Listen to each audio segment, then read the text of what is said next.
Sam Cooke wasn't just another artist riding a wave of fame. This man was the wave. The smooth golden voice behind hits like "A Change Is Gonna Come" and "Cupid" had more than just a sound. He had presence.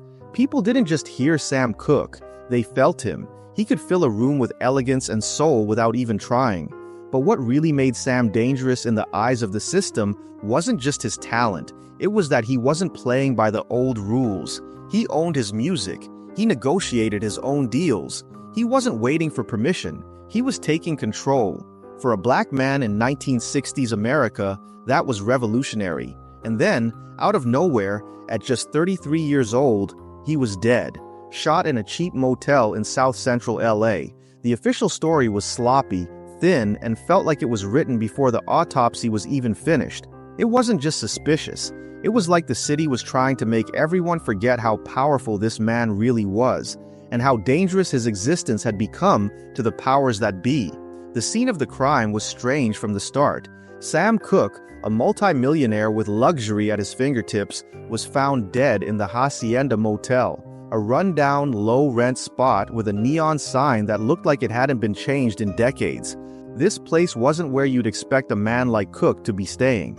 He had access to the finest hotels, the best service, security, privacy. And yet, on that night, December 10th, 1964, he showed up at the Hacienda with a woman named Elisa Boyer, someone he barely knew. She wasn't famous. She wasn't close to him. She was, by most accounts, a random girl he met that evening. And yet somehow she ended up in a motel room with him, and within hours, he'd be dead.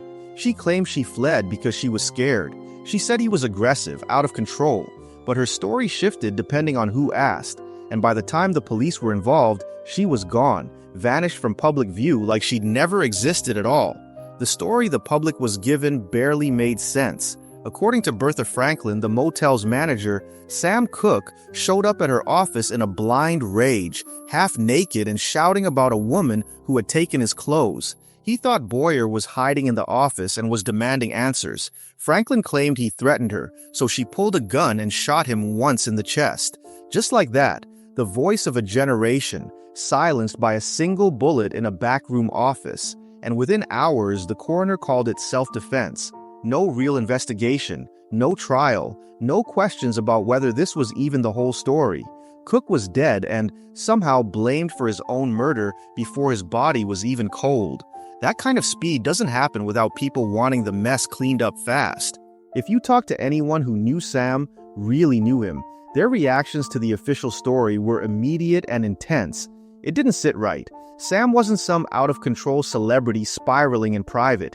He was calculated, focused, and deeply involved in his own business.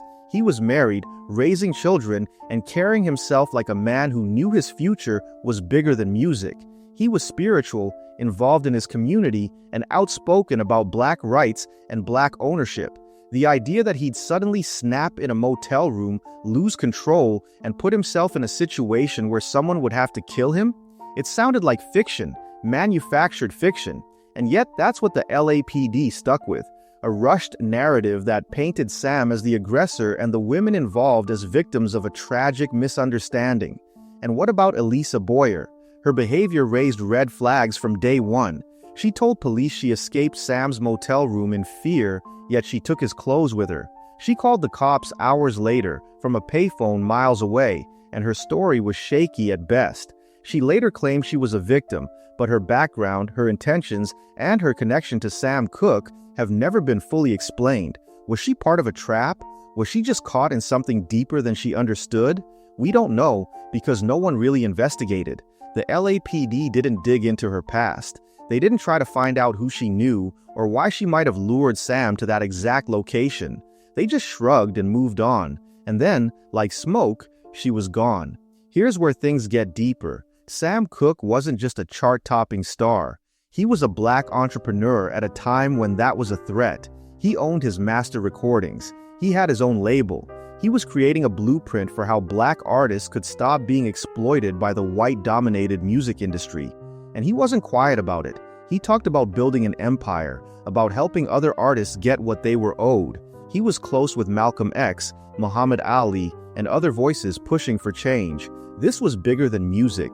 This was power, and when black men start building real power in America, historically, something always seems to happen. It's a pattern you can't ignore. And then, as if on cue, Sam Cooke was gone. One bullet, one vague story, one motel manager's word, and the world was told to move on. It all happened too fast. No trial, no inquest, no pushback, and the LAPD, which was already infamous for corruption and abuse, just wanted it to disappear. The Hacienda Motel eventually burned down. Records were lost. The people involved faded into obscurity, and to this day, there's never been a real reinvestigation of his death. No one in law enforcement has ever raised the possibility that this might have been more than just a lover's quarrel. But the people who knew Sam, they never stopped asking questions. They never accepted the official story, because none of it felt right, and still doesn't. When you look at the way Sam Cooke died, and more importantly, how quickly the city wrapped it up, you start to see the outline of something darker. Was it a setup? Was someone scared of what he was building? Did they want to shut down a movement before it got too big? Those questions still echo in LA's streets. The people who looked up to Sam, who saw him as more than just a singer, know that this wasn't just a tragic mistake, it was a turning point, a warning, and a loss that still hurts. Because it wasn't just about Sam Cooke the man, it was about what he stood for: ownership, freedom, power, and someone, somewhere, decided that was too much. Even now, decades later, his death still feels unresolved. Fans still search for clues. Historians still wonder what really happened. His family still feels robbed. And his legacy? It's complicated, not because of what he did in life, but because of how violently and mysteriously it was cut short. Sam Cooke should have been celebrated for generations while he was alive. Instead, he became a legend wrapped in silence. But the truth has a way of leaking through, and the more people look, the more obvious it becomes. This wasn't just another tragic end to a celebrity story. This was a crime that was never fully investigated, a man who was never given real justice, and a city that just wanted to move on.